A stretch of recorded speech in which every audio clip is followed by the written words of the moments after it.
Hi everyone, this is Craig, and what we'd like to share with you today is how we think that COVID-19 is resetting some values and priorities in society and what this could mean for brands both in the short term and in the long term.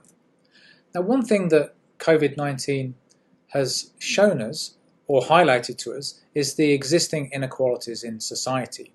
So when the government gave a grant of 5,000 baht to those working in the informal workforce in Thailand, there were 28 million people applied, which just goes to show how many people are living hand to mouth in society and reliant on food banks and handouts from the government. It's also just reminding us what a disposable culture that we live in. All the face masks and other equipment we're using and all the deliveries we're getting from restaurants to eat in our home all relies on this disposable trash, which has been increasing recently. So it's just a reminder of that fact. Now, of course, many of our livelihoods have been threatened, our way of life has been changed massively. But actually there's been a real positive side to this, and we've seen some magic happens when we stop as humans. So we've seen in many Asian cities pollution levels drop to record levels, so we can actually, for many of us, breathe clean air and see clear skies for the first time in a very long time. And as we take up less space on the Earth, we actually allow more space for the other inhabitants of the Earth to occupy. So there's some wonderful stories of turtles returning to Thai beaches to lay eggs and other great stories like this. And this really makes us stop and think about what kind of world we want to live in. So we're in this really introspective moment in society. Do we want to go back to how things were, or do we want to create something new? Particularly when scientists are telling us that if we don't stop destroying the environment, we're going to face pandemics that are even worse in future. So it's with that thought in mind that we wanted to ask some key questions which this presentation will address, which is really looking at the roles that brands can play in this crisis, whether it be health and well-being or the role in the community, and also asking this central question about how can brands ensure a sustainable future.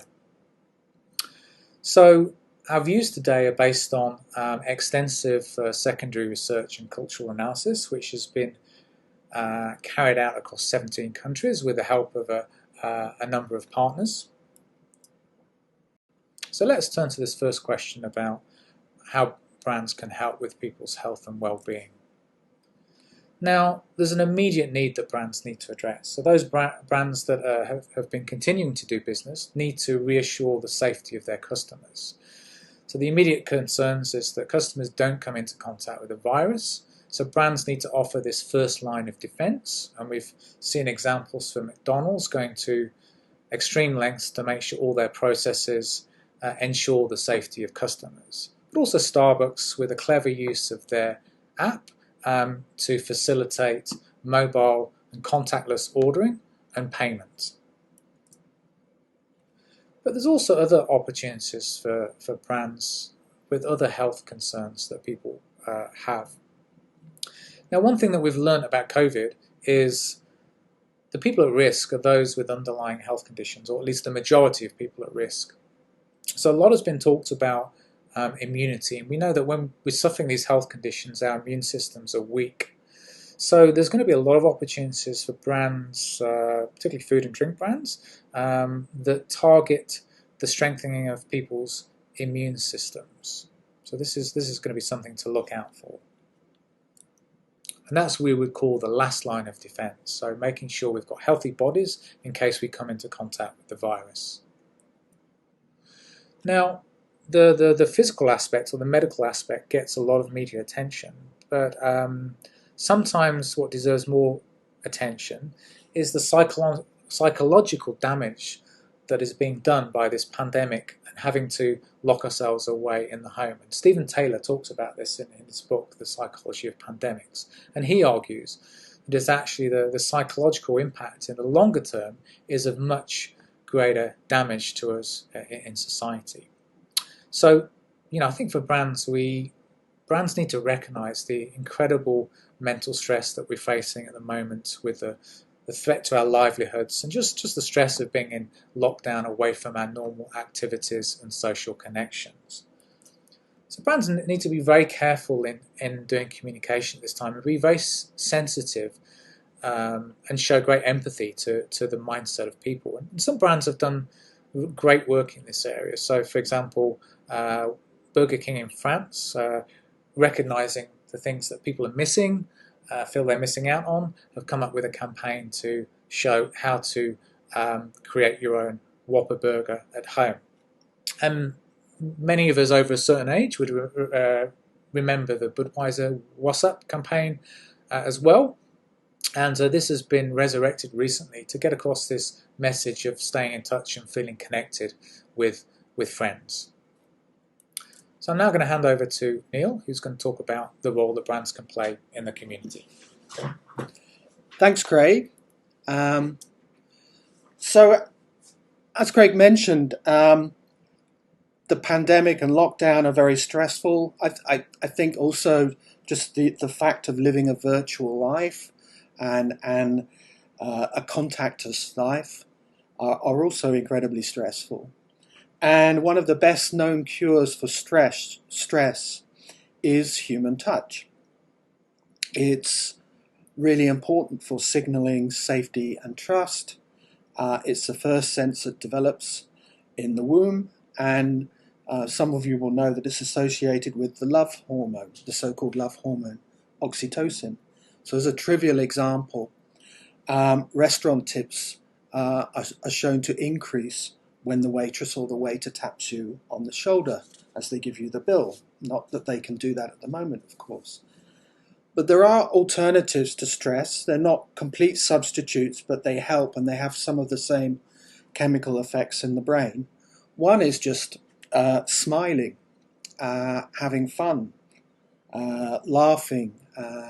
So humor's very important. And brands sometimes avoid humour, but I think if done well and done sensitively, it's a great way of connecting with people, as we saw in those examples.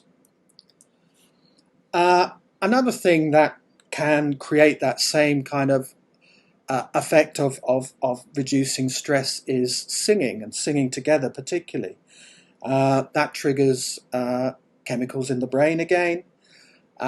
It, as well as being a way of connecting with other people, it, I think, really builds a sense of community.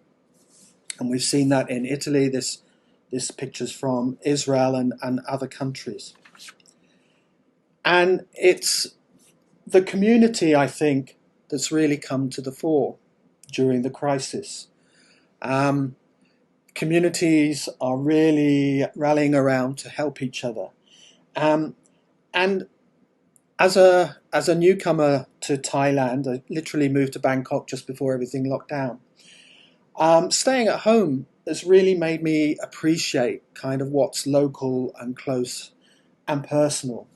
And we see that communities are the one, as in this example of the pantry of sharing.